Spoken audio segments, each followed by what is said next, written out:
With Doom: The Dark Ages right around the corner, I, Suggestive Gaming, thought now would be a great time to go over the timeline as it stands so far. Returning viewers might recall that I already covered the story of 2016's reboot of the franchise back before Doom Eternal was released. Well, with that game's story, developer id Software brought the entire 30-plus year span of Doom titles into the fold. This time around, I'll cover every mainline title, officially recognized expansion, and even a couple mobile RPGs. With those expansions, I'll be including original Doom designer John Romero's unofficial 5th episode, Sigil, as well as its sequel, in this timeline. While their canonicity is cloudy, and both were created without id's involvement, they're included in the official Doom 1 and 2 release, albeit as unofficial campaigns. I'm mostly including them for completion's sake, and honestly, just for fun, so feel free to ignore that section of the video if you're a purist. Another quick note before we dive in, while the newer games, Doom 2016 and Doom Eternal, flesh out a lot of backstory for the series, I'll be going through it slightly out of order to keep a natural distinction between the original series and the modern one. We'll cover the original games and their expansions first, and then jump into the new continuity and lore expansions afterward.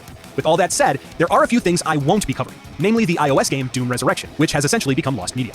Luckily, its story was essentially retold in an expansion for Doom 3 called The Lost Mission, released alongside that game's BFG remake, which will be included in this video. I also won't be covering either live-action film adaptation, including 2005's Doom, as well as 2019's Doom Annihilation, as they're completely disconnected from the games, and there are even some limits I'll go to. There was also a mobile game called Mighty Doom, which didn't really have a story, so there's nothing to really go over there. Additionally, any novels or role-playing games will be left out of this video, as I'm focusing on the universe of the games, not their adaptations. Also, yes, I know that John Romero and Tom Hall have said that the Doom franchise is connected to both the Wolfenstein and Commander Keen series, specifically with Doom's protagonist being the grandson of Wolfenstein's. There's also been rumors swarming that perhaps id Software's other franchise, Quake, will be brought into the fold. Besides mentioning these crossovers, there's not much more I can say. Now, I won't go over the storylines of those franchises in this video, obviously, but if you want to see them covered in their own videos, please let me know in the comments. Now, without further ado, this is what you need to know about the Doom timeline. Our story begins in the distant future, the year 2022, on the planet of Mars, where the Union Aerospace Corporation, or UAC from here on forth, has set up their base of operations. The UAC, a multiplanetary conglomerate, has facilities set up on the planet, as well as its 2 moons, Phobos and Deimos, to conduct secret military research projects. Among the topics of this research is interdimensional space travel, with scientists opening teleportation gateways between the 2 moons. As the experiments continue, however, the gateways grow unstable. Volunteers entering the gateways either completely vanish or return violently insane before spontaneously combusting. Despite these setbacks, the UAC maintains that they have everything under control. That is, until their base on Mars receives a garbled distress call from the Phobos station, requesting immediate military support, frantically stating that something evil is coming out of the gateways.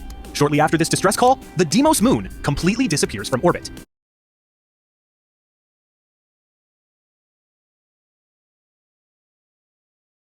leaving no trace behind.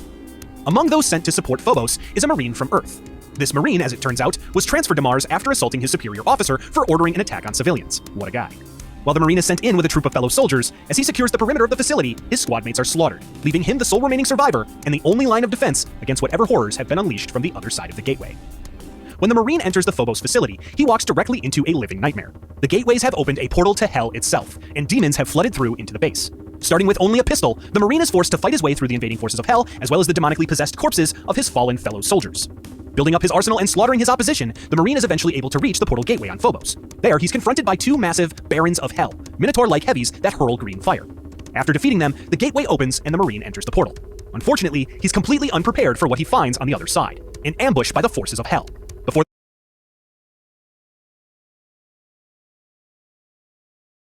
the Marine can even realize where he is, a horde of demons quickly overwhelms him with an attack, and he is swiftly knocked unconscious. Let's unpack how I gift like Santa. Wooden toys, just like a little black dress they... When the Marine awakens, he finds himself in the twisted remains of the missing moon of Deimos. Hell's influence has somehow consumed the moon's base entirely, transforming its halls with fleshy growths and satanic symbols. Fighting through stronger forces of Hell, with the help of strong UAC-developed weapons he discovers along the way, the Marine eventually climbs the Tower of Babel, fighting its massive guardian, the Cyber Demon, at the top. This massive, half-monster, half-machine proves to be a formidable foe for the Marine, as the two engage in a one-on-one battle. However, much like every other obstacle in his way thus far, the Marine is able to blast through the Cyber Demon to uncover the shocking truth behind Deimos' disappearance. As it turns out, Hell didn't just influence the moon of Deimos, it captured it completely. The Marine looks over the edge of the tower to witness that Deimos is now floating above Hell itself. With no other choice, the Marine rappels down to the surface, determined to be the first soul to escape from Hell. Driven by his rage and a duty to humanity, the Marine fights through the hellish temples and caverns to search for the source of the invasion. Along the way, he recovers the most powerful weapon he has yet to uncover on his journey, the BFG 9000, a massive energy cannon that shoots a ball of plasma from its barrel. Eventually, the Marine reaches Hell's capital city, Diz, where he encounters his final enemy, the Spider Demon, or Spider Mastermind. While the Mastermind's heavy artillery pose a serious threat to the Marine, the Spider Demon quickly falls to the ridiculous power of the BFG 9000. After a fierce battle, the Marine lands a fatal shot, obliterating the Spider Mastermind in a thunderous explosion of flesh and metal. Finally, the Marine's battle is over. Hell's invasion has been stopped at its source. A portal then opens before the Marine, and when he steps through, he finds himself back on the planet Earth. While he's initially relieved to be home, the Marine quickly realizes that something is very, very wrong. The sky is tinted with a hellish orange, and a nearby building is left in ruin. Most horribly, most disgustingly, and most utterly tragic, the Marine then witnesses a sight worse than anything that could have been conjured up in the depths of hell. Directly in front of him is the severed head of his pet rabbit, Daisy, impaled on a pike. This twisted display was no random act, it was a message. While the Marine was battling evil in hell, the Spider Mastermind's demons found another way to attack him, by invading Earth before he could return.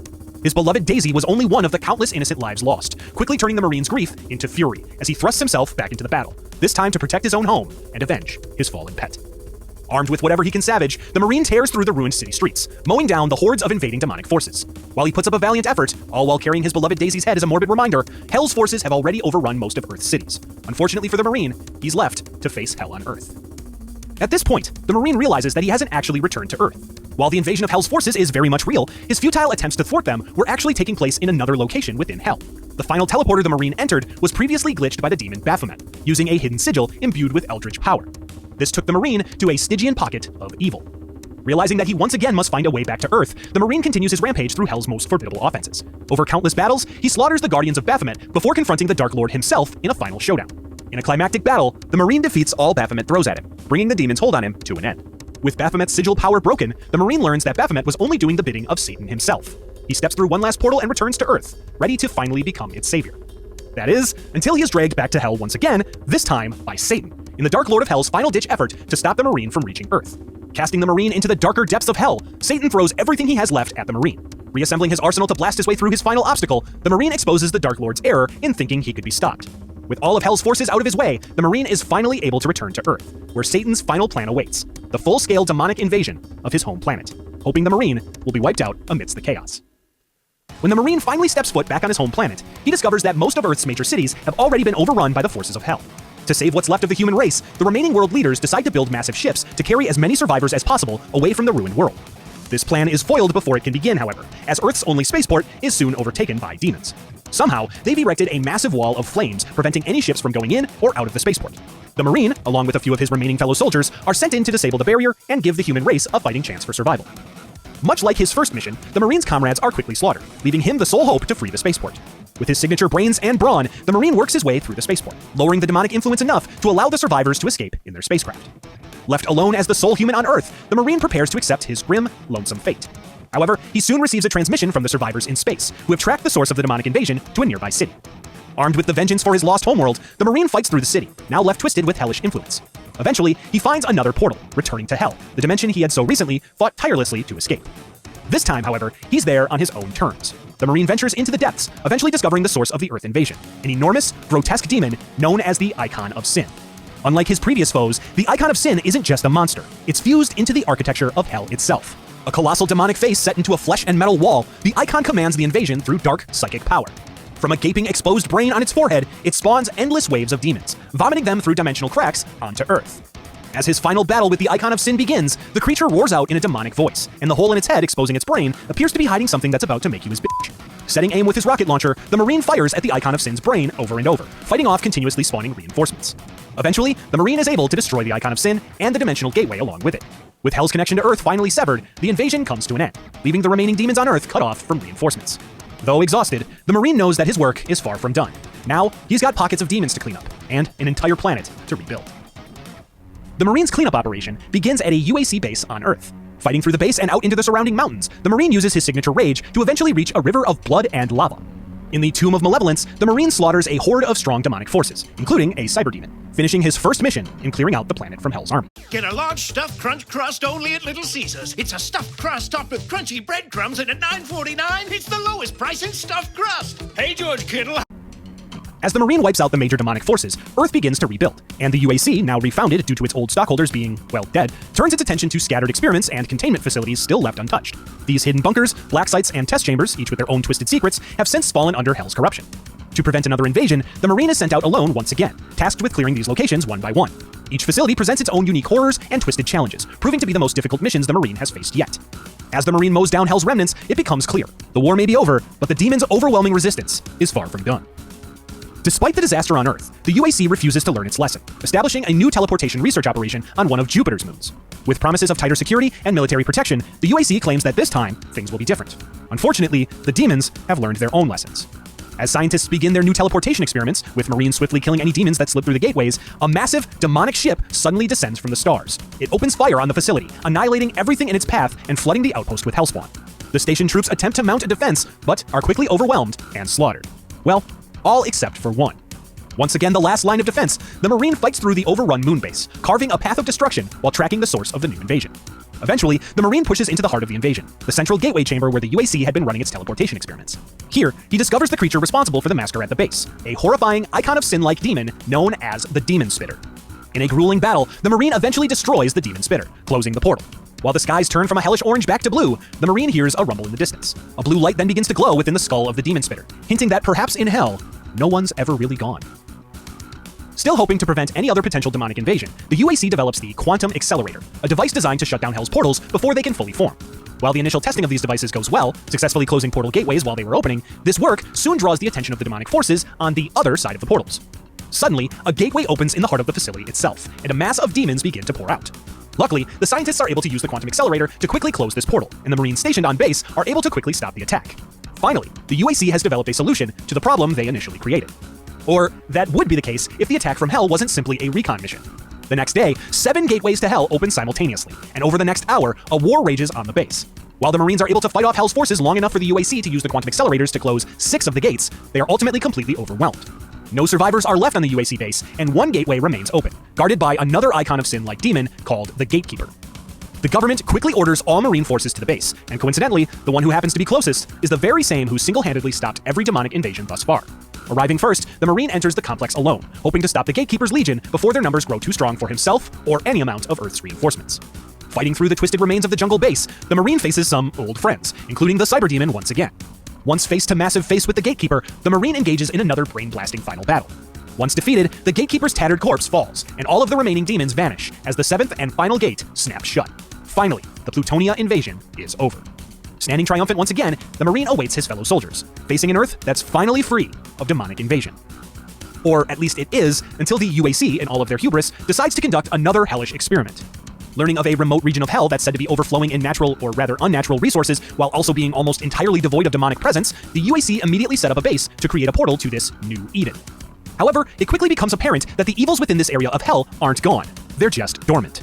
The ones beneath, a race called the Visago, have now awakened. With them comes a familiar tide of destruction. The UAC, forever unwilling to admit defeat, launch a desperate operation to reclaim their investment. They send in their favorite Marine to recover what remains of the base and secure the data buried inside. However, as he fights through the demonic forces, it becomes clear that he was never meant to succeed. The mission was a trap, and the Marine was the bait. Ambushed, the Marine is captured, caged, and left to rot.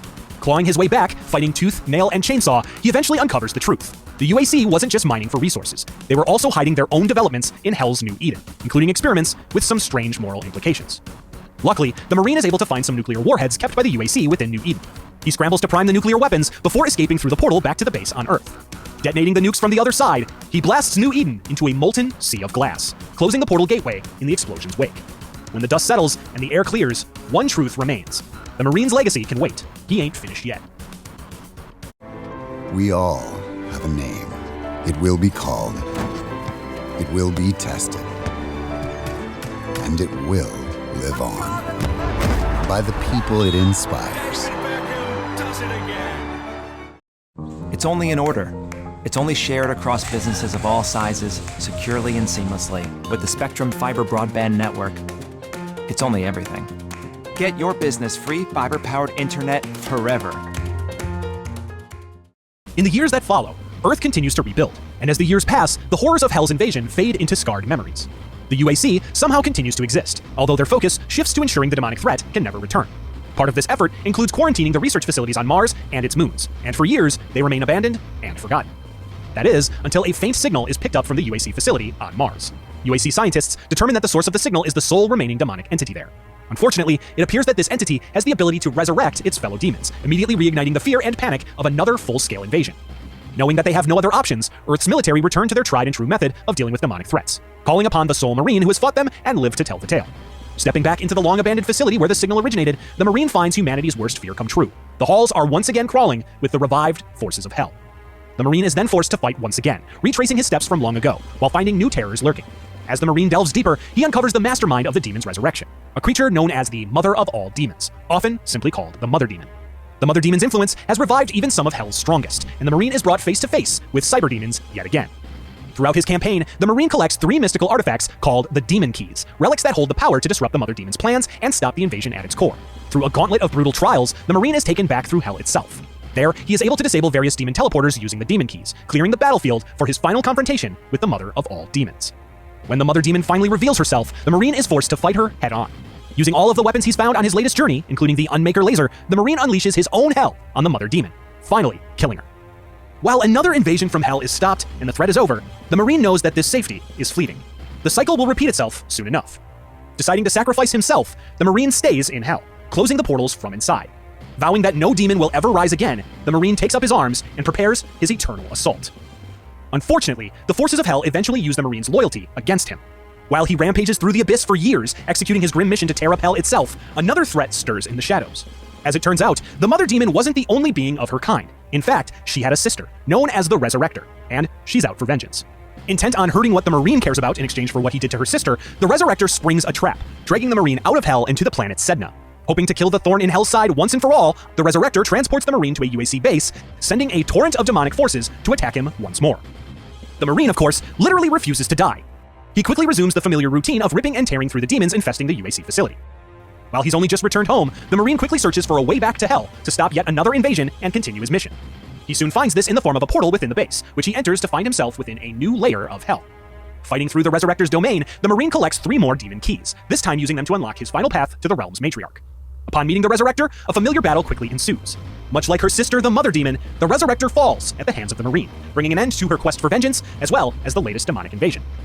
Left to contemplate the journey ahead, the Marine stares into the abyss of Hell, looking down a path of perpetual torment, a path through doom. His fight will go on forever, until the armies of Hell are nothing but ash. With the Resurrector defeated, the Marine saga comes to a close, and over time, transitions into myth. The Marine's path through doom is just beginning, and its next steps will lead him to a grand, distant world, as well as a new identity. At some point during his one-man war in Hell, the Marine stumbles upon a different kind of portal. Rather than hurling him into yet another layer of the abyss or back to his own world, this one leads him to an entirely new realm, a world called Argent Denur. This planet, once a majestic medieval world of warriors and kings, was born from chaos. When a cosmic world spear tore through the land, it opened a great wound in reality itself, from which emerged the elemental wraiths, ancient, godlike beings who brought life and magic to the world. From their wraith call came the Argenta, a hardened people who tamed the behemoths of old and forged a kingdom through blood and steel. Their mightiest warriors became the Night Sentinels, sworn defenders of their realm. Though the Argenta had long worshipped the wraiths, their society was forever changed when divine beings known as the Makers arrived from beyond. Led by the Khan Maker, they offered a new covenant. In exchange for faith, the Argenta could earn eternal peace in their heavenly realm, called Urdok. For a time, this union brought prosperity. The Argenta mastered both magic and machinery under the guidance of their newfound gods. During this golden age, a being known as the Father reigns as a higher dimensional entity, said to have created the Makers themselves, along with much of the known universe.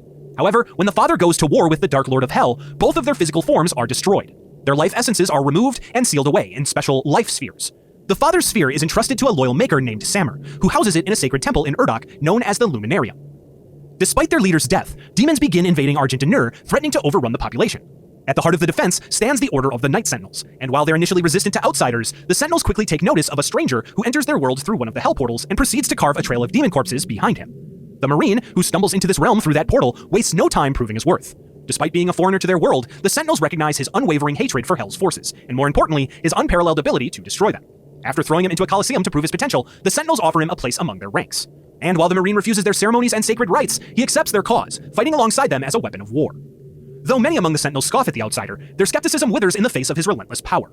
Slowly, he earns their respect, not with his extremely scarce words, but instead by never falling. Through endurance, rage, and sheer will, he becomes one of them. Over time, word of the Marine's destruction spreads through the realm, earning him a title that would echo across time and space: the Doomslayer. The Slayer soon becomes legend. His fury is unmatched, his kill count immeasurable, and his presence alone strikes fear into the hearts of Hell's legions. Samur Maker, also called the Seraphim, takes to overseeing the Doomslayer, granting him unnatural strength and speed using the Divinity Machine, against the Khan Maker's wishes. Though Samur is a maker himself, his allegiance doesn't lie with the Khan. Instead, he remains loyal to the father, still guarding the life sphere in Urdok, and begins to fear what would happen if Hell or the other makers ever got their hands on it. Unfortunately, even without their leader, the war with Hell continues to drag on, and the makers begin to grow desperate. The demons wield a strange power, raw, volatile energy drawn from damned souls. The makers, priests of the Order Dag, discover that this energy, dubbed Essence, can be refined using the Wraith's power into something even greater, Argent Energy. This new energy source offers the makers immortality, halting something called transfiguration, a natural process that overtakes makers who fail to reunite with the father upon death, transforming them into something else. Verizon's got a bonkers deal on the new Samsung Galaxy S25. Get Gemini, when's our next train coming? Right now. Ah, nutcrackers. Get Samsung Galaxy S25 with Gemini and Watch and Tap, all for $0. No trade-in needed. Time for elf care. Share 30% off with friends and family at JCPenney. Yes, JCPenney. Seeing an opportunity to save her kind, the Khan maker secretly makes a deal with the enemy. In exchange for an endless supply of Argent Energy, she allows the demons access to all worlds under her influence, including Argent Danur, betraying her own people in the shadows. When the Night Sentinels discover this treachery, a civil war erupts between those who remain loyal to the makers and those who rebel. Even amid this chaos, the Doomslayer continues his unrelenting war against Hell. Eventually, he becomes too dangerous. The makers realize they can't control him, and they certainly can't kill him. So instead, they deceive him, overpowering the Slayer and sealing him in a sarcophagus, entombed in a hidden vault beneath the Well, their unlimited source of Argent Energy. The Night Sentinels who once stood alongside him are left either dead, divided, or misled. In a final betrayal, Valen, a commander of the Night Sentinels, makes a deal of his own with a Hell priest named Dag Grav. In exchange for the resurrection of his son, killed in the war against Hell, Valen gives up the location of the Elemental Sepulchre, a vault containing the dormant Wraiths. The demons then seize the Wraiths and use them to power the Well, turning the source of Argent Danur's strength into a tool of its destruction. Empowered by this endless energy, the forces of Hell completely overwhelm the realm. The civil war becomes meaningless in the face of total annihilation. Sections of Argent Danur are pulled into Hell itself, and Valen's reward is exactly what one would expect. His son is resurrected, but as a towering abomination, the Icon of Sin. The Icon swiftly attacks Argent Danur, bringing the war to a decisive and devastating end. Argent Danur falls, the once proud kingdom reduced to a footnote in Hell's conquest. Entombed deep beneath the surface of Hell, the Doomslayer sarcophagus becomes something of a legend itself, known for holding a being so dangerous, Hell must contain him rather than destroy him.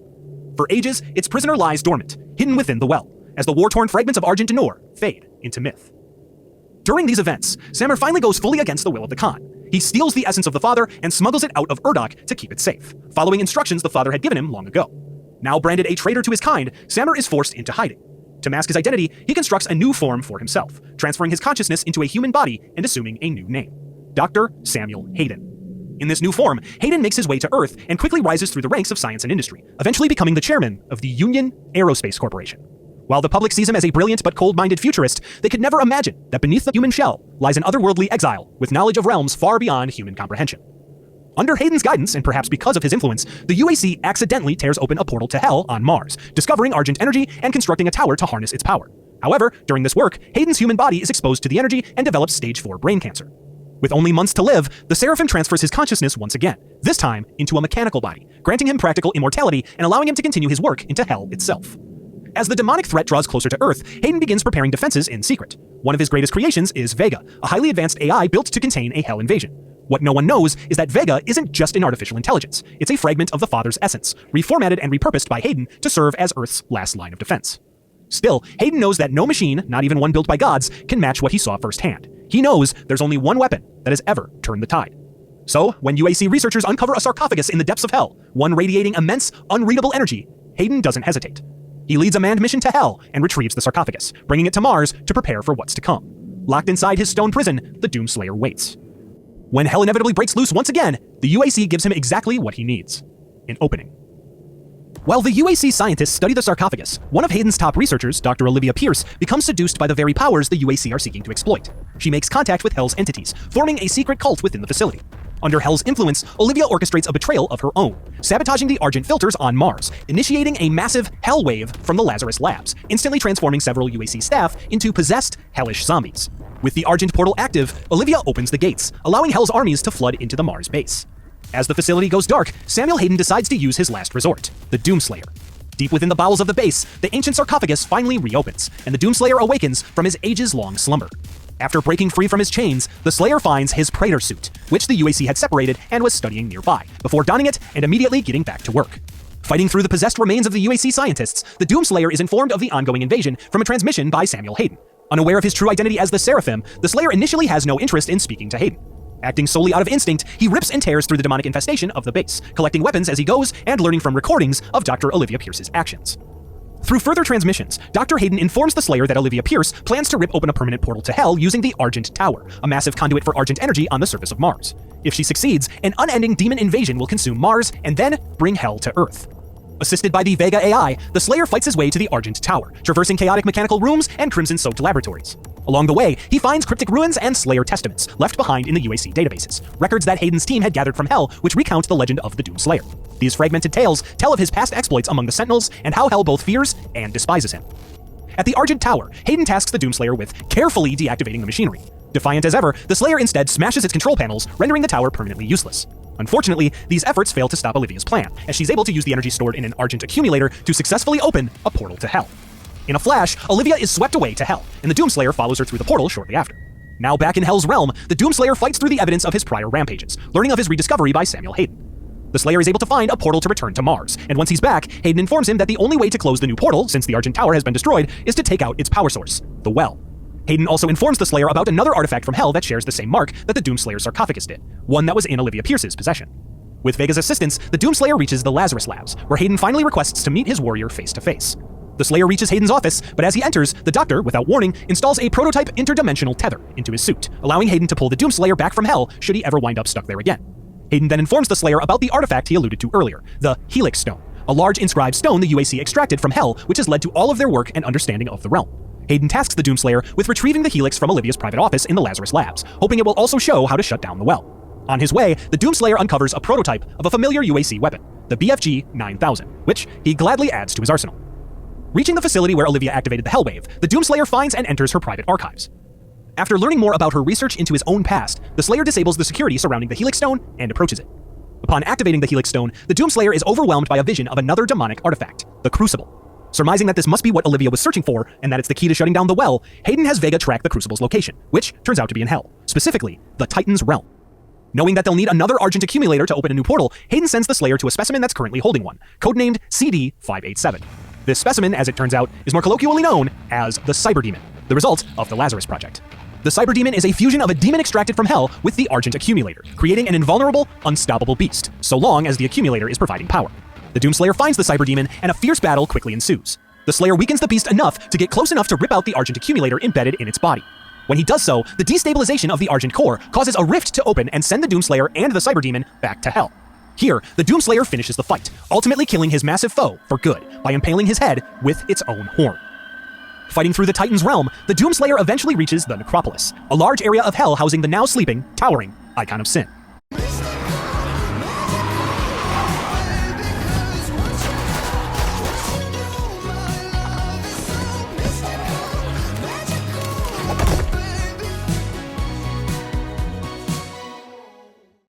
This is your aura.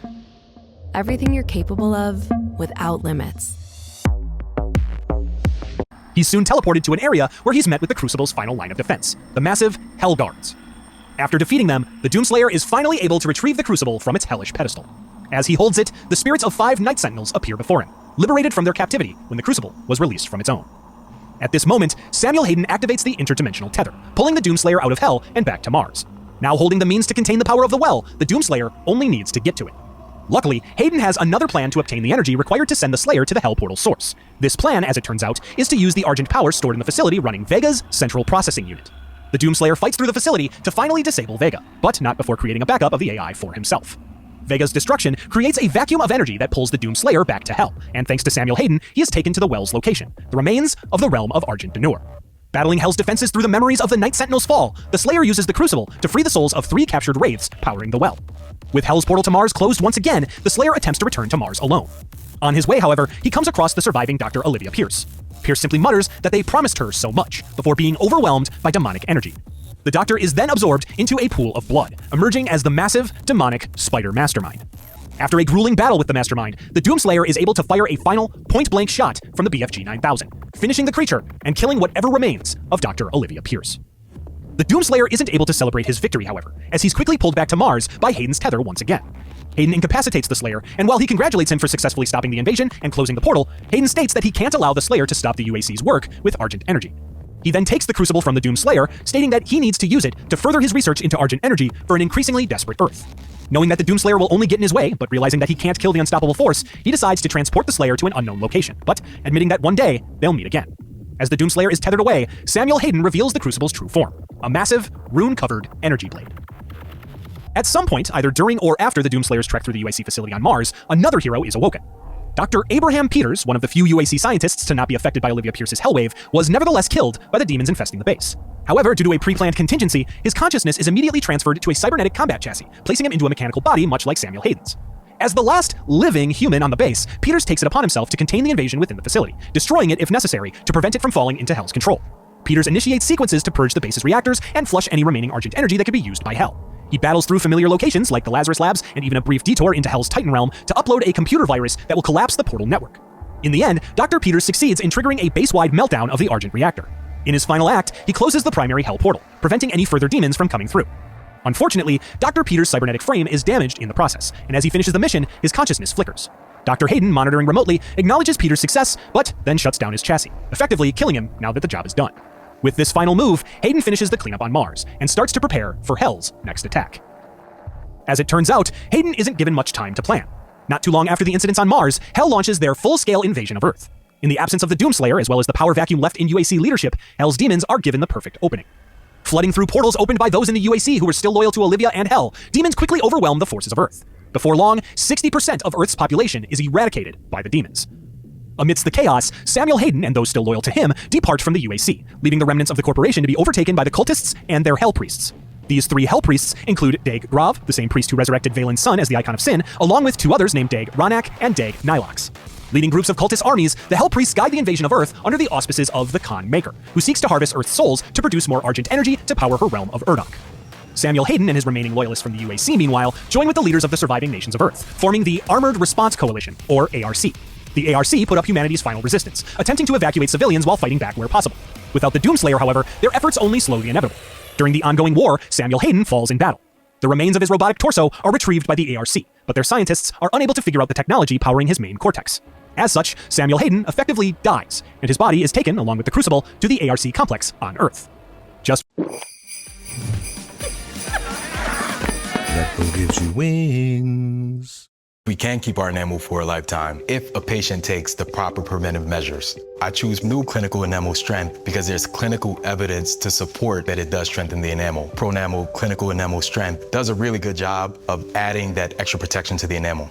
when all hope seems lost, however, somehow the Doomslayer returns. Drifting in space, aboard his spacefaring stronghold called the Fortress of Doom that he's acquired during his downtime, the Doomslayer picks up a distress call from one of Earth's few remaining survivors. The Doomslayer dons a new and improved Praetor suit, and the restored copy of Vega sets his teleporter to the location of one of the Hell Priests, what was once the United States. Fighting through the remains of a metropolitan city, the Slayer finds Dag Nylox and makes quick work of it. Despite the Hell Priest claiming that his soul is guarded, the Slayer simply shows Nylox a talisman, proving that the priest's guardian has since been killed. The Doomslayer then tears off Dag Nylox's head, killing the first of the 3 Hell Priests spearheading the Earth invasion. The Doomslayer then finds a portal to a demonic citadel where the Khan Maker is currently holding court. Entering the citadel, the Slayer interrupts the Dajic Council, tossing the decapitated skull of Dag Nylox between the 2 remaining Hell Priests, Dags Grav and Ronak. While they're both visibly shaken by the assassination of their cohort, they claim that the Doomslayer won't stop them, before both scurrying away via teleporters. In the Hell Priest's wake, the Khan Maker appears before the Doomslayer, in a form invulnerable while outside of her realm, to reinforce her will, claiming that humanity will have a chance to repent by providing Urdok with energy. The Doomslayer ignores her, returning to the Fortress of Doom to begin his search for the remaining 2 Hell Priests. Vega informs the Slayer that he must rebuild the fortress's celestial locator in order to track the locations of the priests. To obtain the components he needs, the Doomslayer heads to Exultia, the fallen city of Sentinel Past. There, he fights his way to the Night Sentinel's final leader, King Novik's throne room, where he finds a new casing for the celestial locator. The spirit of the fallen king then appears, seated on his throne, and he warns the Doomslayer about killing the priests, hinting that he's interfering with the predetermined fate of humanity. Despite the Slayer's respect for his former king, he nonetheless ignores his warning, taking the casing and leaving. The Doomslayer then takes a trip back to Hell to find a way to power up the locator. There, he comes across Valen, the former Night Sentinel who turned the Wraiths over to the Makers. Valen, having exiled himself to Hell out of shame for his actions, has since abandoned his name, now only being known as the Betrayer. While the Betrayer warns the Slayer that saving his people won't bring him peace, but rather just make the burden he already carries worse, he still powers up the Celestial Locator. Returning it to the Doomslayer, the Betrayer also gives him a dagger, asking him to plunge it into the heart of his son, buried within the Icon of Sin, hoping releasing his soul will finally give the father and son peace. The Doomslayer escapes Hell back to the Fortress of Doom and uses the Celestial Locator. Vega tracks the location of the second Hell Priest, Dag Ronak, to a UAC cultist base in the Arctic and sets the teleporter's coordinates. Arriving at the facility, Dag Ronak sends his best defenses at the Slayer, daring him to survive the demonic gauntlet. While his lackeys are formidable, the Doomslayer rips and tears through them, even taking neurological control of a revenant demon drone to retrieve his super shotgun. When he reaches the priest's final guardians, the Doomslayer finds cybernetic demonic beings created solely to destroy him, aptly named Doom Hunters. After making quick work of the priest's guardians, Dag Ronak's soul is left unguarded for the Doomslayer to claim. While Dag Ronak tries to bargain with the Slayer, he promptly decapitates the priest, much like the one before. With only one Hell Priest remaining, the Doomslayer returns to the Fortress of Doom to locate it. However, immediately upon stepping foot in the fortress, Vega announces that their system is being corrupted. The Khan Maker then appears in a transmission, asserting that despite the loss of 2 of her priests, Hell still won't fall, electing to move the final priest, Dag Grav, to a location the Slayer can't locate. As the Khan Maker ends her transmission, Vega notices a massive increase in demonic activity at the nexus of the initial Earth invasion, a massive Super Gore Nest. The Doomslayer teleports to the Super Gore Nest's location on Earth, fighting through its demonic spawn to reach what used to be a UAC facility's main power generator. The Slayer is then able to restore power to the facility, reactivating the generator and creating a blast that destroys the heart of the Gore Nest, as well as the facility itself. With the Super Gore Nest out of the way, the Doomslayer returns to his hunt for the final Hell Priest. Having exhausted all other options, Vega determines that it's time to ask someone else for help, Dr. Samuel Hayden. Vega sets the fortress's teleporter to the ARC complex, and the Slayer enters it to search the facility for the remains of his former foe. After using a pair of turrets built into the complex to clear a path inside, the Slayer enters the facility to search for Samuel Hayden's lab. Upon reaching the top of the facility, the Doomslayer finds the remaining ARC scientists studying Hayden, as well as the artifact that's stored with him, the Crucible, which the Slayer quickly returns to his own possession. He then finds his target, the lifeless, mechanoid body of Samuel Hayden, which lost one arm, as well as its entire lower half in the battle that took his life. An ARC scientist states that they were given specific orders for Hayden's very careful extraction. Taking this into account, the Doomslayer quickly tears Hayden's body from its support device and prepares to drag it back to the fortress. As he attempts to leave, however, a new threat, one unlike he's ever seen before, arrives through a demonic portal. This very contentious enemy is known as a Marauder, a resurrected Night Sentinel corrupted by the forces of Hell to fight against the very Slayer they once fought alongside. The Doomslayer tosses Hayden's body through a portal of his own before taking on the Marauder in a battle that's pretty fun the first time and definitely won't get old by like the 90th time you have to shoot these dogs. After defeating the Marauder, the Doomslayer returns to his fortress, where Vega announces that thanks to his efforts thus far, 68% of Hell's occupying force on Earth has been destroyed, and eliminating the final Hell Priest should prevent the demons from consuming Earth. The Slayer then places Hayden's body into a stasis pod, and his consciousness is uploaded into the Doom Fortress's mainframe. Dr. Samuel Hayden's voice then echoes through the halls of the fortress, announcing that the final priest is hiding in Sentinel Prime, a region of Argent Denur now under Maker control. Unfortunately, the only way to get to Sentinel Prime is through a slipgate within the core of Mars, which, as Hayden quickly points out, there's no access to. Undeterred, the Doomslayer decides to make his own path to the center of Mars, pulling up the schematics for the massive BFG 10,000 orbital cannon. The Slayer then opens a portal to the UAC facility on Mars's Phobos moon, strong-arming past the remaining scientists and guards there to make his way to the cannon's controls. Manning the BFG 10,000, the Slayer takes aim at the surface of Mars, disengaging the safety protocols and firing a direct blast through the planet. Taking part of the massive BFG with him, the Slayer evacuates the Phobos base and fights his way to the cannon itself, so he can enter the barrel and shoot himself to a facility containing escape pods. He then enters one, and when it lands, the Doomslayer exits to find himself in the lost city of Hebeth, buried underneath the surface of the planet. He fights through it to reach the slipgate, finally entering it to reach Sentinel Prime. There, the Doomslayer finds himself in a cathedral, where he's surprisingly met by surviving Night Sentinels, who greet him with his mantra of rip and tear, as a Maker Angel informs the priest of the Slayer's arrival. As he explores Sentinel Prime, the Slayer recognizes it as the place he was first brought to prove himself before the Dajic priests. The Khan Maker appears by transmission and offers a truce to return what demons took away from him so long ago if he simply turns around and lets Dag Grav live. While she may be referring to Daisy, the Slayer's long-lost beloved pet rabbit, the Khan Maker might also be hinting at a life he lived long before becoming the Doomslayer, something supported by a torn family photograph of a man, woman, and their son that the Slayer keeps aboard the Fortress of Doom. I'm my family's best gift giver. My secret? JCPenney. Look at those faces. I know what they're thinking. Pearson, you shouldn't have. She read my mind. Our daughter's a mind reader. Should we have gotten her something nicer? Can you believe she spent this much on me? It's what they thought that counts. Yes, JCPenney. Get a large stuffed crunch crust for $9.49 from Little Caesars. It has delicious breadcrumbs on the cheese stuffed crust that... Slayer reaches the arena and meets Dag Grav face to face. Grav warns the Slayer that if he spills the priest's blood on the sacred grounds, he'll lose all sovereignty with the remaining Sentinels now under his leadership. In a flash, Dag Grav vanishes, summoning his guardian, the massive Gladiator demon, beginning perhaps the greatest battle the Slayer has encountered thus far. Eventually, the Gladiator falls, leaving the Doomslayer, the sole standing victor in the arena, once more. As Dag Grav reappears, a swift blast of the Doomslayer's shotgun removes his skull as well, killing the final Hell Priest. As the Night Sentinels turn their weapons on the Slayer, he opens a portal and returns to the Fortress of Doom. However, when he returns, he finds all of the fortress's systems overloaded by the Khan Maker, finally fed up with the Slayer's meddling. She finally decides to bring out the big guns. The Khan Maker announces that she will now reawaken the Icon of Sin to completely destroy Earth instead of simply using it as a power source. Now trapped inside the non-functioning fortress, the Doomslayer is forced to fight an onslaught of demons sent by the Khan Maker. After defending his fortress, the Slayer uses the demonic crucible to repower his ship, the irony of which Samuel Hayden wastes no time to point out. While the demonic infestation of Earth has come to a stop thanks to the death of the Hell Priests, the Icon of Sin will arrive shortly to decimate the planet. Hayden points out that the only way to stop a Titan like the Icon of Sin is to obtain a Slayer's Crucible Blade. The Doomslayer's own crucible was left in the Sentinel city of Terras Nabad, after he used it to slay another Titan during Hell's first invasion of the realm. Vega sets his teleporter to Terras Nabad, and the Doomslayer steps through it to return to what was once the capital city of Argent D'Nur. While Hayden draws parallels between Argent D'Nur and Earth, hinting that the Slayer's failures are doomed to repeat themselves, he nonetheless rages on through the demon-infested city, discovering the divinity machine and recalling the Seraphim using it on him in secret. When the Slayer reaches the corpse of the Titan he killed long ago, Hayden warns him that once he retrieves his Crucible Blade, the beast will rise once again. The Doomslayer retrieves the Crucible's hilt, breaking off the blade to keep the Titan slain. The Doomslayer then revisits his vault, collecting a medallion he takes below the throne room, reforging his Crucible Blade in a pool of fire and energy. After testing out his newly acquired weapon, the Slayer returns to the Fortress of Doom to plan his next steps. Hoping to take the fight directly to the Khan Maker before she can resurrect the Icon of Sin, he decides to go where no human or Sentinel has ever set foot, the Maker's own home realm, Urdak. In order to get there, Hayden surmises that the Doomslayer can pass through the void between the Maker's realm and their Argent factory in Hell, located in a city called Necraville. The Slayer then detaches Vega from the fortress's mainframe, placing the AI into an external drive to bring along for assistance in creating an exit portal. After Hayden opens a portal to the hellish city, the Doomslayer enters to find the chamber of Calabas the Sightless Judge, a demonic entity that decides which souls are used to create Argent energy. Literally fighting his way through Calabas, killing the Sightless Judge as well as destroying a statue of Olivia Pierce, the Doomslayer reaches the tall citadel that houses the soul extraction chamber, which the Slayer can use to reach Urdak. Fighting his way up the citadel's spire, the Slayer reaches the top to find the tower held by two enslaved Titans. He breaks the chains, freeing the Titans and causing the tower to collapse, allowing the Doomslayer to enter the Argent energy field, instantly taking him to Urdak. The Slayer enters a Maker facility, which recognizes Hayden's consciousness as the Seraphim. Inside, he sees the Khan Maker conducting the ritual to revive the Icon of Sin, with the creature's heart on a pedestal at the center. The Doomslayer takes out the dagger that was given to him by the Betrayer and quickly stabs it into the unprotected heart, destroying it in a blast of light. Free from the Maker's control, the Icon of Sin awakens, and the Slayer's actions immediately backfire as the Titan portals to Earth to demolish it on its own.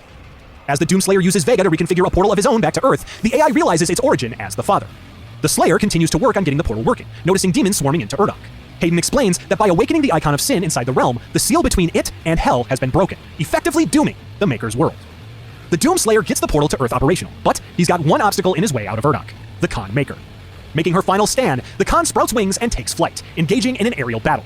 Using all of the tools in his disposal, the Doomslayer finally defeats the Khan Maker, bringing an end to her millennia-long reign.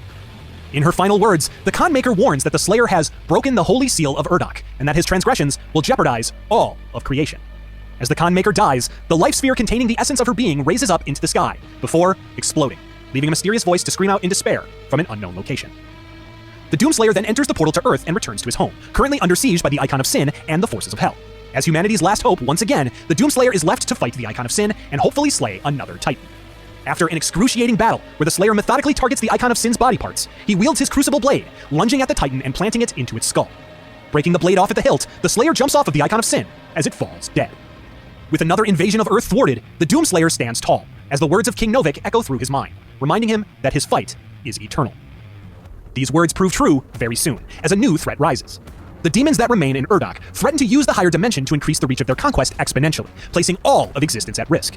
Samuel Hayden tells the Doomslayer that the only way they can regain control of Urdak is with the Seraphim's help, Hayden's true identity still being a secret to the Slayer. Hayden has the ARC help the Doomslayer track down the Seraphim, and after obtaining the key to his chamber, the Slayer is finally met with the truth. The Doomslayer finds the Seraphim's lifeless body, and Samuel Hayden has him upload his consciousness into the vessel. Back in his original form, the Seraphim, Samur Maker finally reveals his true identity as Samuel Hayden. The Seraphim reminds the Doomslayer that his superhuman abilities are thanks to him, and that his gifts are now owed to him and the Father, who the Seraphim aims to return to his throne.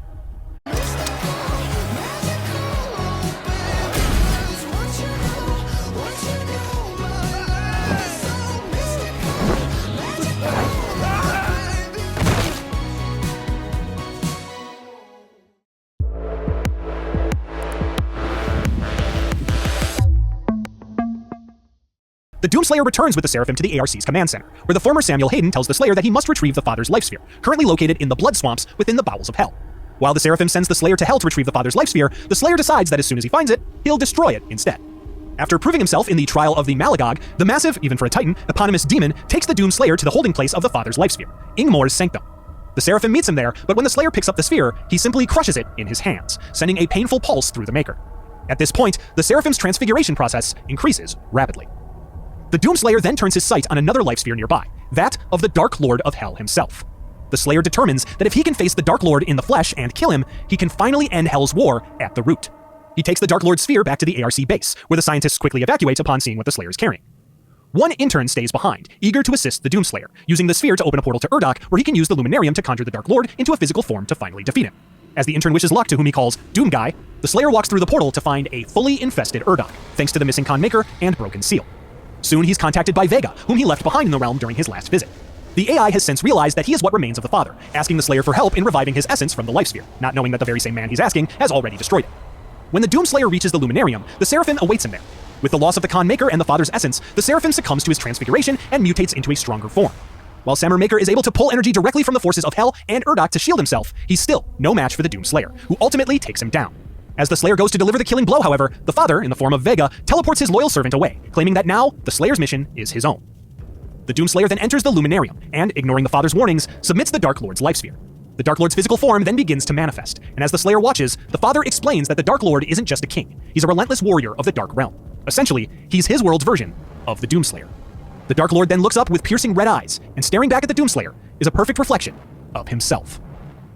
Acting on instinct, the Slayer opens fire, but his attacks have no effect. The Luminarium's holy ground simply forbids any bloodshed. The Dark Lord shrugs off the attack and vows to await the Slayer in Immora, the capital city of Hell. With that, he vanishes through a portal, leaving the Slayer to prepare for one final confrontation.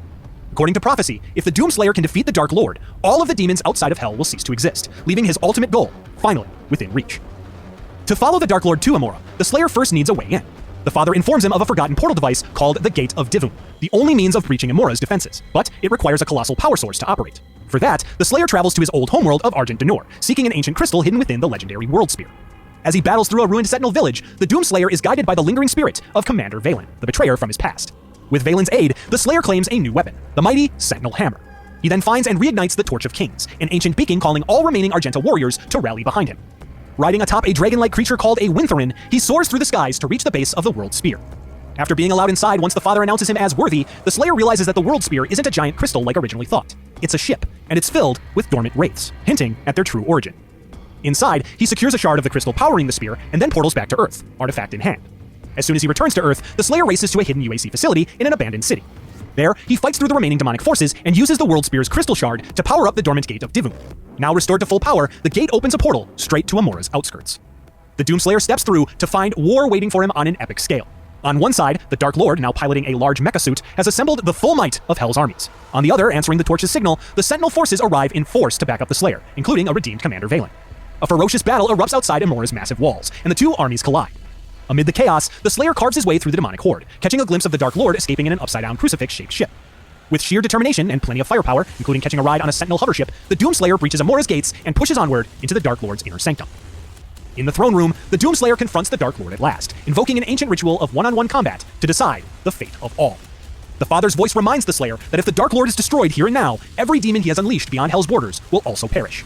With the stakes set, the titanic duel begins, an epic battle that spans dimensions and even tears through the ruins of Earth and the hallowed arenas of Ingmor's sanctum. As their battle rages, the Dark Lord tries one last mind game. He reveals that he was actually the first being, the creator of the Father, and that history was rewritten to cast him as a wayward creation. The Father confirms this shocking revelation, revealing the true origins of Hell. As it turns out, the Dark Lord, originally called Devoth, ruled a realm called Jakad, which was on an even higher plane than Urdok. However, his first creation, the Father, turned against him, sealing him away and stealing his power and name from him. The realm of Jakad was then corrupted, turning into the demon-infested Hell, still ravishing the various realms. This new information doesn't shake the Slayer's resolve in the slightest. In the end, the Doomslayer prevails, and as he removes his helmet, he stares his creator down face to face. The Dark Lord asks him if he has anything to say before striking him down, and as the Doomslayer delivers a final stab to his creator's throat, he simply says, no. The Dark Lord's fall triggers a cascade of destruction through Hell's forces. Every demon rampaging on Earth or any other world outside of Hell suddenly crumbles to dust. The Dark Lord's life sphere emerges from his body once again, exploding before vanishing for good. At long last, the apocalypse is averted, and the dimensional war is over. However, the Doomslayer's victory doesn't come without a price. In the aftermath of victory, he staggers and collapses, his supernatural life force abruptly draining. Thanks to his use of the Divinity Machine, the Doomslayer is effectively another creation of the Dark Lord, and the severing of the bond causes him to fall unconscious. Following his collapse, three Makers appear and place the unconscious Slayer inside an ornate sarcophagus at the center of Ingmor's sanctum, the same graveyard the Father and the Dark Lord once shared. Here, the great hero who has fought throughout time and space is finally allowed to rest, bringing the saga of the Doom Slayer to a bittersweet close. For now. While it's here that we end the Doom Slayer's tale, luckily, Doom, the Dark Ages, will take us back to the Doom Slayer's rise, giving us another story to slay through as we fill in the gaps of his legend. Now, while there may only be one hell in the Doom franchise, it connects to every dimension in the multiverse. As such, we've got a couple other stories to tell from these other universes. These games likely take place in their own timelines, but with Doom, everything seems to be fair game. The key with these stories is to enjoy them on their own and see if they'll be brought in more concretely later. Let's start with 2004's Doom 3, originally intended to be a complete reboot of the Doom series, ignoring the events of Doom 1, 2, and all of their respective expansions. This gives us an entirely fresh story, with a new Mars, a new Marine, and a new mission. So keep that in mind as we begin.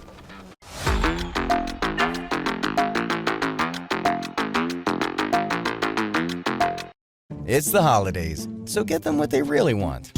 A 3-course meal wrapped in a festive box. 2 pizzas, breadsticks, and a dessert, starting at $19.99. Holiday harder with the Triple Treat box from Pizza Hut. In the year 2145, we return to Mars once again, joining another naturally unnamed Marine as he arrives at the Union Aerospace Corporation's research facility, Mars City. His orders are straightforward: report to Master Sergeant Thomas Kelly. However, it's immediately clear that things aren't as simple as they seem. Alongside him are 2 other arrivals, UAC Counselor Elliot Swan and his no-nonsense bodyguard, Jack Campbell. They're not here for a standard inspection. They've been sent to investigate a string of disturbing incidents surrounding top researcher Dr. Malcolm Betruger's teleportation experiments. From the moment the Marine steps off the dropship, tension is palpable. The hallways echo with nervous whispers about missing scientists, unexplained equipment failures, and unsettling nightmares plaguing the personnel. Counselor Swan confronts Dr. Betruger directly about the chaos, but Betruger brushes off his concerns with unsettling arrogance, assuring him cryptically that amazing things will happen soon. Reporting to Master Sergeant Thomas Kelly, or Sarge as his troops call him, in Marine Command, the Marine barely has time to settle in before receiving his first assignment: locate Dr. Jonathan Ishii, a scientist who's gone missing near an old, abandoned communications building. Navigating through the darkened corridors, the Marine eventually discovers Ishii frantically trying to transmit a panicked warning back to Earth. However, before the message can fully be sent, an unauthorized teleportation experiment ordered by Dr. Betruger goes catastrophically wrong. The portal overloads, tearing open a gateway directly into Hell.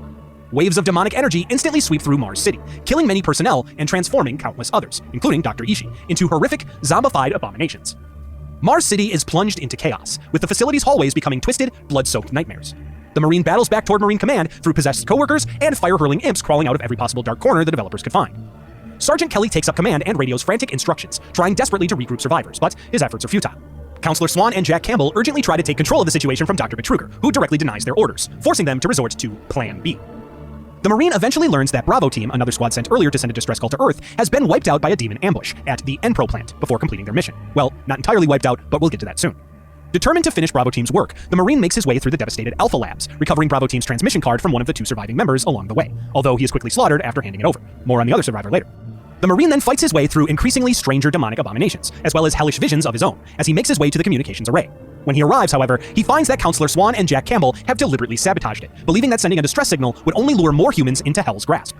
The Marine reaches the communications satellite and manually sends the transmission, alerting Earth to send reinforcements. Swan contacts the Marine directly and pleads with him to cancel the distress call, leaving the option ultimately up to the Marine.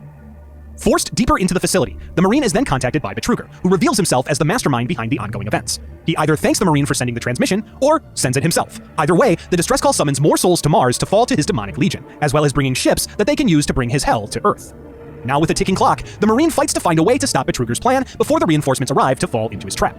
Reaching Delta Labs, he learns from a UAC scientist named Ian McCormick that Betruger has stolen an ancient Martian artifact known as the Soul Cube, and has taken it through a portal to Hell.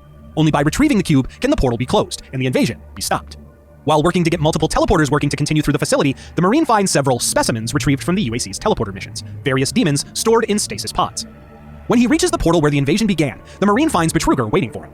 The Mad Doctor opens the portal, and 2 massive Hell Knights crawl through and attack. After he defeats them, the portal pulls the Marine inside, and he's hurled directly into Hell itself. Battling Hell's mightiest forces through twisted, infernal landscapes, he eventually discovers and defeats the monstrous Guardian of Hell protecting the Soul Cube, ultimately retrieving the stolen artifact. When he picks it up, the souls inside begin to speak to him, promising to help him vanquish evil. Returning to Mars, Soul Cube in hand, the Marine seals off the portal, although Betruger claims to have opened another one in the caverns shortly after. The Marine eventually comes across an injured Counselor Swan on the ground. Swan somberly informs the Marine that Sarge is gone, having succumbed to Hell's influence and joining their side. Swan then reveals that Hell lost the battle for Earth during the dawn of time, and now their revenge and ultimate victory is within their grasp. It's up to the Marine to stop them once and for all. Taking Swan's PDA with him, the Marine presses on. Meanwhile, Swan's bodyguard, Campbell, searches for Sergeant Kelly. Unfortunately, by the time the Marine catches up to him, Campbell has been mortally wounded by Sarge, who also stole his gun, the extremely powerful BFG 9000. Share 30% off with friends and family at JCPenney. Yes, JCPenney. Presenting the original Wiglets. The most fidgety wiggly collectibles ever. With tons to collect. They're mountains of fun. Wiggly, fidgety, and collectible. The original Wiglets are available now. The Marine then finds Sarge, or at least what remains of it. He's since been transformed into a half-man, half-tank, half-demon called Saboth, with the BFG 9000 mounted on his shoulder. After defeating Saboth, the Marine grabs the BFG 9000, adding it to his arsenal, and continues his search for Betrugger. He continues to the new Hell portal in the caverns, descending deep underground to find Hell itself bleeding into the caverns. Eventually, he finds and confronts Betrugger's final guardian, the towering, unstoppable Cyber Demon. After an intense fight, the Marine charges the Soul Cube with the demonic souls he's slain and unleashes its ancient power, destroying the Cyber Demon and finally sealing the last Hell portal shut. Sometime later, reinforcements eventually arrive to find the Marine unconscious but still alive, Mars saved once more from annihilation. However, Betrugger's fate is far less straightforward. Transformed into a hideous, demonic dragon, now known as the Maledict, Betrugger laughs from deep within Hell, promising this victory is only temporary. As mentioned earlier, only a single Marine survives from Bravo Team. Immediately contacted via radio by Dr. Richard Myers, a scientist hidden in a secret sector known as Exis Labs, the Marine learns a terrifying truth. The demons have captured a prototype teleporter, powerful enough for their armies to directly reach Earth. Fighting his way through wrecked stations of Mars City and abandoned labs overrun by Hell's creatures, the Bravo Team Marine slowly restores power to Exis Labs. After braving fierce resistance, he manages to use the experimental teleporter to enter a demonic outpost deep in Hell itself, determined to destroy the teleporter from the other side. Inside Hell's stronghold, the Marine faces a massive guardian demon protecting the teleporter array. After an intense battle, he narrowly defeats it and sabotages the teleporter core, collapsing the gateway back to Mars and thwarting yet another invasion of Earth. The Bravo Team Marine is luckily able to return to Mars through the teleporter just before it overloads, where he's soon rescued by the arriving dropships from Earth, finally arriving to answer the distress call. 2 years after the catastrophic events at Mars City, the Union Aerospace Corporation returns to Mars once more after picking up a signal from the abandoned facility there. Led by scientist Dr. Elizabeth McNeil, previously a whistleblower against Dr. Betrugger, the UAC restarts excavation efforts at Site 1, the same ancient Martian ruins where the Soul Cube was first uncovered. We then find another Marine, this one part of Red Team, as his unit explores deeper beneath Mars' surface than anyone has before. Inside an untouched ancient chamber, they uncover another artifact, a mysterious relic suspended midair, radiating an unsettling energy. Unable to resist its pull, the Marine touches the artifact. Suddenly, a surge of energy blasts through the chamber, killing his fellow Marines and violently reopening the gates to Hell. On the other side, the Maledict, having been patiently awaiting this opening, calls upon the legions of Hell to rise up beside him, declaring that the moment he's promised has finally arrived. He then sends 3 Hell Hunters through the portal to retrieve the artifact. The Marine then awakens, artifact now in hand, and quickly receives communication from Dr. McNeil, who urges him to bring her the artifact at the Phobos Labs immediately. On his way, the Marine moves through Erebus Labs, a research complex built atop the ruins, fighting through bloodied labs and demon-infested corridors. Approaching the lab's exit, a sudden Hell portal rips open, unleashing the Hell Time Hunter, an elite demon whose presence literally warps time. After defeating the demon, the Hunter's time-altering abilities are absorbed into the artifact, allowing the Marine to harness them himself to slow time. However, the only way to recharge the artifact, he learns, is with the souls of the dead humans that are around him. The Marine eventually finds Dr. Cloud, another UAC researcher, who begins to look at the artifact as well as a tablet the Marine recovered called the Primitive. After exiting Erebus Labs, the Marine attempts to board a monorail towards Phobos Labs to search for Dr. McNeil. As he waits for the train, another Guardian arrives from a fresh portal, the Berserk Hunter. After a brutal fight, the Marine eventually defeats this creature as well. The artifact absorbs its rage, unlocking a Berserk glyph that lets the Marine shatter lesser demons with a single punch. After boarding the monorail and taking it to Phobos Labs, the Marine finally meets Dr. Elizabeth McNeil face to face. Comparing the artifact with 2 recovered Martian stone tablets, they identify it as the Heart of Hell, a demon-forged gateway like the one Betrugger originally used, which the demons can use to reopen the breach and resume the invasion. The only way to stop them, McNeil determines, is to return the heart from whence it came, returning to Hell through the old Delta Labs portal, which has been offline since the 2145 disaster. Powering the teleporter will require every energy source Phobos Labs can spare, so McNeil orders the Marine to shut down various plasma reactors to reroute their output to the site teleporter. During this task, the Marine fights and defeats the 3rd and final Hell Hunter, the Invulnerability Hunter, completing the artifact's collection of abilities.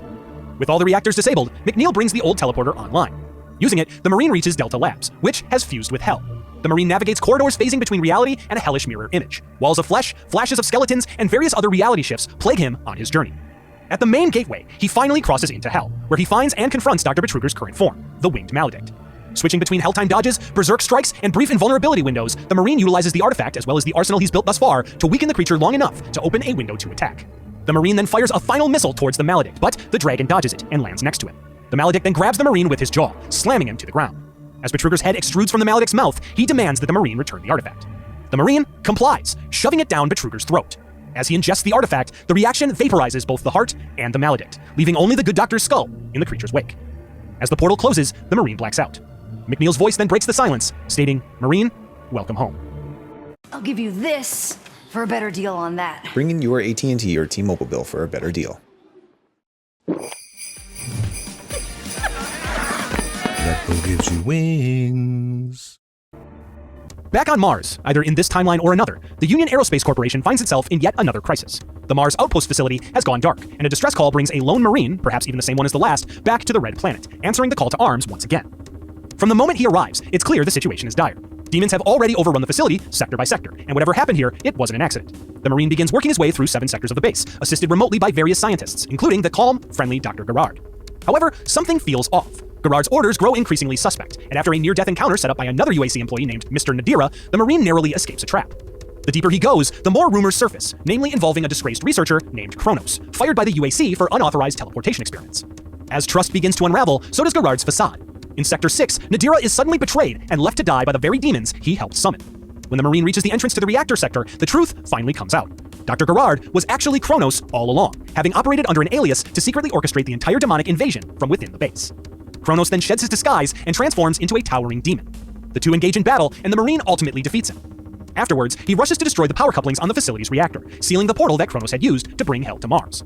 Just before the portal closes, however, something massive slips through, the familiar fusion of demon flesh and human engineering, the Cyber Demon, Kronos' ultimate creation. The Marine, bloodied and alone, fights tooth and nail in a final standoff, barely surviving but defeating the massive force of Hell. While the immediate threat is over, the scars run deep. As the Marine prepares for cleanup, one truth remains. Hell might be pushed back, but it's never truly gone. 1 year later, this proves true, as Hell strikes again, this time at Tycho Station, the UAC's lunar outpost. The Union Aerospace Corporation dispatches 3 operatives to Earth's moon to investigate. Major Kira Morgan, scientist Riley O'Connor, a last-minute addition whose ship was commandeered by the team, and a returning Marine, now fully named and ranked as Sergeant Stan Blazkowicz, of the Wolfenstein Blazkowiczes. There's your other crossover mention. Upon arrival, the team glimpses an imp chasing someone away. As they disembark their ship, the imp tears the scientist to pieces. Luckily, the group are soon rescued by a chainsaw-wielding Castle Caldex, a UAC employee who kills the imp before confirming the worst. The base is already overrun. Morgan and O'Connor leave with Caldex, while Blazkowicz stays back to wait for backup to arrive. Moments later, however, the entryway collapses, leaving no way in for support. With no choice, Blazkowicz decides to head towards the Maglev station, where Caldex and his crewmates have gone. While fighting through zombified workers and attempting to regroup, Blazkowicz encounters a UAC-developed AI named Sal. The standoffish AI doesn't exactly make Blazkowicz's path any easier, but he eventually finds Caldex, who advises the Marine to take the rail station to the Kepler site to find the others. As he makes his way through the Kaisha space on the way, Blazkowicz meets another, far more dangerous artificial intelligence called Vios. The Marine is suddenly pulled into a strange, virtual dimension, Vios' domain, where the sadistic AI taunts him, treating him as a plaything. At the end of their encounter, Vios forces a decision: allocate resources to the AI, or deny them, as Sal recommends.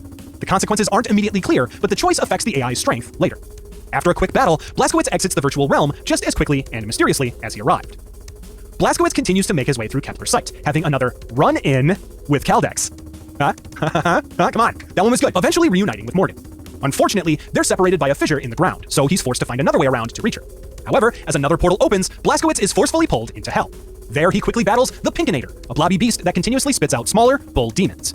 After the creature is destroyed, another portal opens, unexpectedly dropping Blazkowicz inside a supply closet at the UAC facility on Earth's east coast. The base is in lockdown, but Vios has followed him, attacking the facility's mainframe and seemingly bringing the demons with him. After another digital battle with Vios, the Marine reaches the UAC labs, where the AI challenges him to another. Making his way through the UAC's research and development facility, Sal reveals that Vios is something more than an AI. It's a virtual representation of something horrible, trying to enter their world. Despite how annoying she finds humans, Sal has grown fond of them and implores Blazkowicz to stop Vios. After fighting the massive spider mastermind, the Marine confronts a scientist seemingly working for Vios, who activates a teleporter that banishes Blazkowicz to the heart of Hell, a place called Gehenna.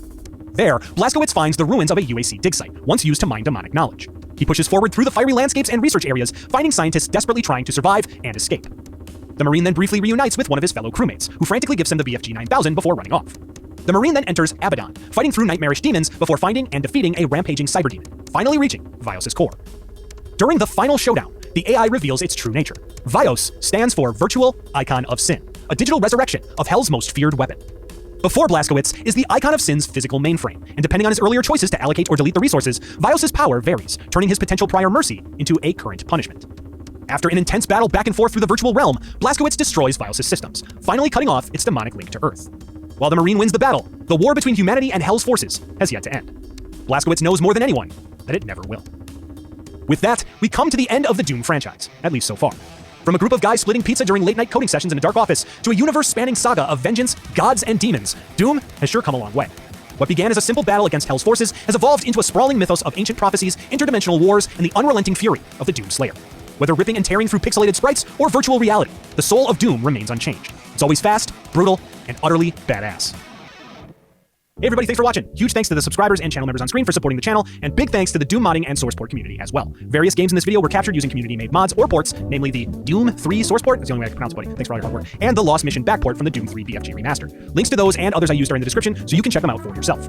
I'd also like to give a huge thanks to longtime friend of the show, Craydon, for all of his help capturing the footage of the classic games for me. Couldn't have made this video without you, buddy. You have way more patience than I do. You're the best. Oh yeah, remember to like the video, comment on what you'd like to see next, and subscribe for more. I'm Suggestive Gaming, and now, you're in the know. Get a large stuffed crunch crust for $9.49 from Little Caesars. It has delicious breadcrumbs on the cheese stuffed crust that make it, what's the word? It's crunch-tastic. You read my mind, kiddo. Get the lowest price in stuffed crust for only $9.49. Little Caesars is the real deal. Pizza, pizza.